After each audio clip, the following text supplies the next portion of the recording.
Trump ने साफ कह दिया है यूक्रेन नेटो ज्वाइन नहीं करेगा और क्रीमिया अब रशिया का हिस्सा है। अब ये इतना बड़ा इशू क्यों है? क्रीमिया ब्लैक सी पर एक स्ट्रेटेजिक पेनिसुला है जिसे रशिया ने 2014 में एनेक्स किया था। उसी के बाद रशिया को G8 से बाहर कर दिया गया और G7 बना। अब ट्रंप ओपनली कह रहे हैं कि क्रीमिया ऑफ द टेबल है।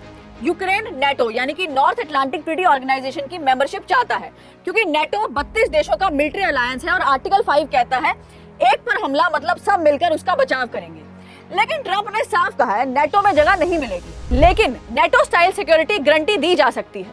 प्रॉब्लम यह है कि ज़ेलेंस्की और यूरोप उन गारंटीज पर भरोसा नहीं करते क्योंकि 1994 का बुदापेस्ट मेमोरेंडम भी सिर्फ नॉन बाइंडिंग प्रॉमिस था, एनफोर्समेंट कभी नहीं हुआ।